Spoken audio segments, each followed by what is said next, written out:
Bharatiya Janata party leak करने वाली party है। दाल की भाव 400 पार, तेल की भाव 400 पार, पेट्रोल डीजल की भाव 400 पार, दूसरे के बच्चे को खिलाने का काम करते हैं। अगर बैलेट पेपर से ये चुनाव कराएंगे तो ये 100 से भी नीचे इनकी सीटें आ जाएंगी। नमस्कार, आप देखना शुरू करते हैं CIV समाचार।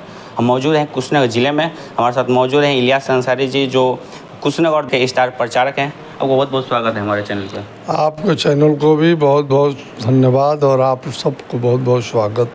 देखा जा रहा है किन किन मुद्दों को लेकर आपकी सरकार चुनाव मैदान में उतरी है? हमारे पास इतने मुद्दे हैं जी। इंडिया गठबंधन के पास मुद्दों की कमी नहीं है जी।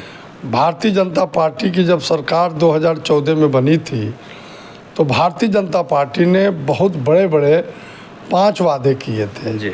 उन्होंने कहा था सरकार बना दो, 1 महीने के अंदर महंगाई को ख़त्म कर देंगे। महंगाई क्या ख़त्म हुई? उन्होंने कहा कि सरकार बना दो, भ्रष्टाचार 1 महीने के अंदर देश से ख़त्म कर दूंगा। भ्रष्टाचार चरम सीमा पर चढ़ गया। उन्होंने कहा था 2 करोड़ नौजवानों को हर साल नौकरी देंगे। 40 लाख के एवरेज में हर साल उन्होंने नौकरी से लोगों को बाहर किया है।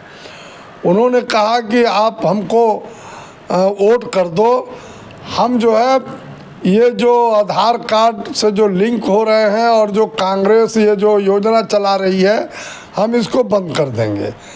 उसको और आगे बढ़ाकर पूरे देश को इन्होंने उसमें नाथने का काम किया। बीजेपी का कहना है कि वो लोग का रैंक अब की बार 400 पार। तो क्या लगता है बीजेपी इस बार 400 पार ला पाएगी? भारतीय जनता पार्टी 400 पार वह ये कह रही होगी कि दाल की भाव 400 पार, यह कह रही है कि तेल की भाव 400 पार, ये कह रही है कि पेट्रोल डीजल की भाव 400 पार, ये कह रही है कि दाल और सब्जियों की भाव 400 पार। भारतीय जनता पार्टी इस बार, मैं बहुत जिम्मेदारी के साथ आपसे कहना चाहता हूं कि जिस तरह से इंडिया गठबंधन चुनाव लड़ रहा है उस तरह से बहुत जिम्मेदारी के साथ कह रहा हूं कि भारतीय जनता पार्टी इस बार 200 से 210 के अंदर रहने वाली है, बल्कि हम 200 भी उनको पूरा नहीं होने देंगे। इस बार उनकी सरकार हिंदुस्तान में नहीं बनने जा रही है। देखा जा रहा है गाजे बाजे के साथ कुशीनगर एयरपोर्ट का निर्माण किया गया, इस पर क्या कहना चाहेंगे? देखिए, ये लोग दूसरे के बच्चे को खिलाने का काम करते हैं। एयरपोर्ट पर हमारे राष्ट्रीय अध्यक्ष जी ने 300 करोड़ रुपया माननीय अखिलेश यादव जी ने जब उत्तर प्रदेश के मुख्यमंत्री थे तो उन्होंने दिया। इन्होंने केवल उसको संवारा है। अब पैसा मेरा था, हमारी सरकार की थी। इंटरनेशनल एयरपोर्ट चालू करने का वादा करना, इनकी तो ये आदत है। जिस बात को ये कहते हैं अपने संकल्प में, वो काम कभी भारतीय जनता पार्टी करती नहीं है। अंतर्राष्ट्रीय एयरपोर्ट के तो छोड़ दीजिए, घरेलू उड़ान जो हो रहे थे उसको भी इन्होंने बंद कर दिया और इन्होंने एक सांप्रदायिक मुद्दे को लेकर ये देश में चल रहे हैं, जिसको जनता पूरी तरह समझ चुकी है और इनको इस चुनाव में जवाब देने जा रही है। नौजवान इस देश का जवाब देने जा रहा है, किसान इस देश का तबाह है जवाब देने जा रहा है। सब लोग अपने गुस्से का इजहार इस बार करने जा रहे हैं और भारतीय जनता पार्टी देश से खत्म होने जा रही है। कितनों भ्रष्टाचार किया हो अरबों खरबों का, और पार्टी को चंदा दे दे और पार्टी में शामिल हो जाए तो वह सारे अपराध खत्म हो जाएंगे। वॉशिंग मशीन हो गई है भारतीय जनता पार्टी। कुछ भी आप कीजिए और चले जाइए भारतीय जनता पार्टी में, और जो पैसे आपके पास है उसको जमा कर दीजिए उनके पास, तो आप भ्रष्टाचार से मुक्ति पा लेंगे। या ऐसी परंपरा भारतीय जनता पार्टी में डाला है जिसका पूरी दुनिया में शिकायत हो रही है। क्या EVM से चुनाव होना चाहिए कि नहीं? मेरी राय है EVM जिस देश में शुरू हुआ चुनाव कराना, उस देशों ने बंद कर दिया।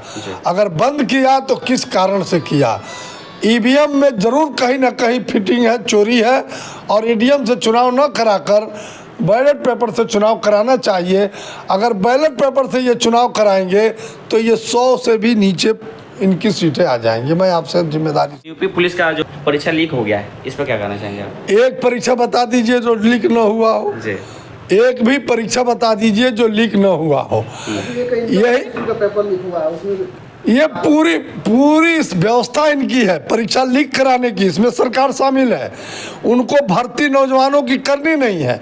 आप बिहार में देखिए, अभी तेजस्वी यादव जब सरकार में थे तो उन्होंने एक साथ 2 लाख नौकरियां उन्होंने दे दी, और अभी जब से तेजस्वी अलग हुए हैं और ये भाजपा के साथ नीतीश जी गए हैं, तो अभी एक परीक्षा हुआ, लीक हो गया।